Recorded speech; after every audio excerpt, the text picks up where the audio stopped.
Assalamualaikum warahmatullahi wabarakatuh. Kami dari kelompok 7 ingin menjelaskan tentang fenomena ayunan anak yang semakin pelan jika tidak didorong lagi. Sebelumnya, perkenalkan, nama saya Gentir Muzaki dengan NIM 1010125000245. Saya Adi Gabriel Santuri dengan NIM 101012500238. Saya Malaya Zarifa dengan NIM 1010125002227. Ayunan anak merupakan salah satu contoh fenomena fisika yang sering ditemui dalam kehidupan sehari-hari. Ketika ayunan didorong, ayunan akan bergerak bolak-balik secara teratur. Namun, jika dorongan dihentikan, gerakan ayunan tidak akan berlangsung selamanya, melainkan semakin pelan hingga akhirnya berhenti. Fenomena fisika yang terjadi yaitu gerak ayunan termasuk gerak osilasi atau gerak harmonik sederhana. Dalam kondisi ideal tanpa gesekan, ayunan dapat bergerak terus-menerus. Namun, pada kondisi nyata, adanya gaya penghambat menyebabkan amplitudo ayunan semakin kecil seiring waktu. Hukum fisika yang mempengaruhi yaitu hukum Newton tentang keseluruhan gaya yang bekerja pada ayunan.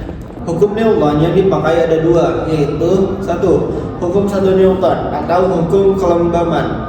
Hukum 1 Newton menyatakan bahwa suatu benda akan tetap diam atau bergerak lurus beraturan jika tidak ada gaya yang bekerja padanya. Pada ayunan, jika tidak ada gaya luar seperti gesekan udara dan gesekan pada tali, maka ayunan seharusnya terus bergerak bolak-balik tanpa berhenti. Namun, karena dalam kondisi nyata selalu ada gaya menghambat, ayunan akhirnya melambat dan berhenti. Lalu, yang kedua yaitu hukum 2 Newton. Hukum 2 Newton menjelaskan bahwa percepatan suatu benda dipengaruhi oleh resultan gaya yang bekerja padanya. Pada ayunan, terdapat gaya gravitasi yang menarik ayunan ke bawah dan gaya gesek udara yang berlawanan dengan arah gerak. Gaya gesek ini menghasilkan percepatan yang arahnya berlawanan dengan gerak ayunan, sehingga kecepatan ayunan semakin berkurang dari waktu ke waktu. Lalu, untuk selanjutnya, hukum kekekalan energi. Energi tidak hilang tetapi berubah bentuk. Untuk penjelasannya, hukum kekekalan energi menyatakan bahwa energi tidak dapat diciptakan atau dimusnahkan, tetapi hanya dapat berubah bentuk. Pada ayunan, energi potensial berubah menjadi energi kinetik saat ayunan bergerak turun, dan sebaliknya saat ayunan bergerak naik. Namun, karena adanya gaya gesek, sebagian energi mekanik berubah menjadi energi panas dan bunyi. Akibatnya, total energi mekanik ayunan berkurang. Lalu selanjutnya ada gaya gesek, baik gesekan udara maupun gesekan pada tali. Gaya gesek udara dan gesekan pada titik jatuh ayunan merupakan gaya non-konservatif yang menyebabkan energi mekanik sistem berkurang. Gaya ini selalu berlawanan arah dengan gerak ayunan, sehingga setiap kali ayunan bergerak, sebagian energi hilang. Inilah penyebab utama ayunan menjadi semakin pelan.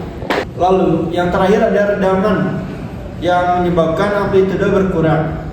Adapun rumus-rumus yang digunakan untuk fenomena yang terjadi, yang pertama itu periode ayunan sederhana. Rumusnya T sama dengan 2pi dikali akar dari L per G, di mana T periode ayunan dengan satuan sekon, L panjang tali dengan satuan meter, G percepatan gravitasi dengan 9,8 atau 10 meter second kuadrat. Jadi semakin panjang tali ayunan, maka periode semakin besar dan ayunan semakin lambat. Yang kedua, semakin besar massa ayunan tidak mempengaruhi periode.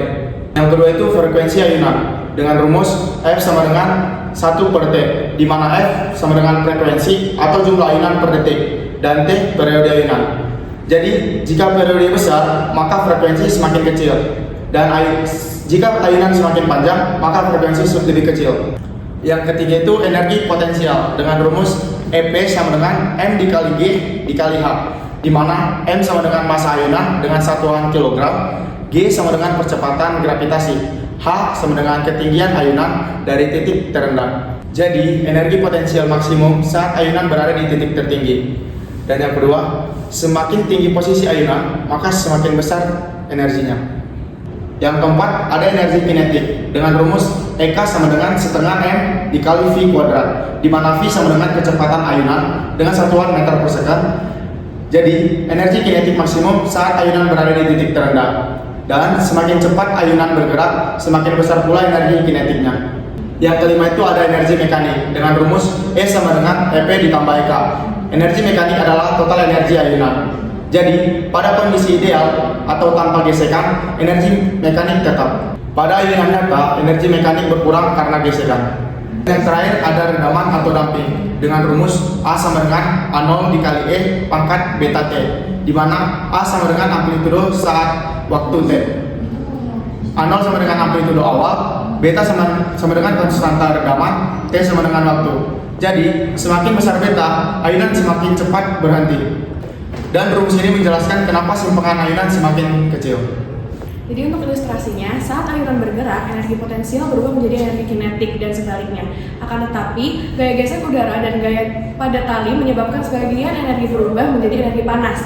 Akibatnya, energi mekanik berkurang dan amplitudo ayunan semakin mengecil. Selanjutnya contoh soal. Sebuah ayunan memiliki panjang tali 1,6 meter jika percepatan gravitasinya 10 meter per sekon kuadrat, tentukan periode ayunan tersebut. Jadi pakai rumus T sama dengan 2pi akar L per G. Jadi untuk panjang talinya itu 1,6 dan untuk gravitasinya adalah 10. Jadi T sama dengan 2pi akar 1,6 dibagi 10. Jadi hasilnya 2,5 sekon. Jadi kesimpulannya, ayunan anak yang semakin pelan terjadi karena adanya gaya gesek dan redaman. Energi mekanik berkurang seiring waktu sehingga gerakan ayunan akhirnya berhenti. Cukup sekian yang dapat kami sampaikan, semoga bermanfaat. Wassalamualaikum warahmatullahi wabarakatuh.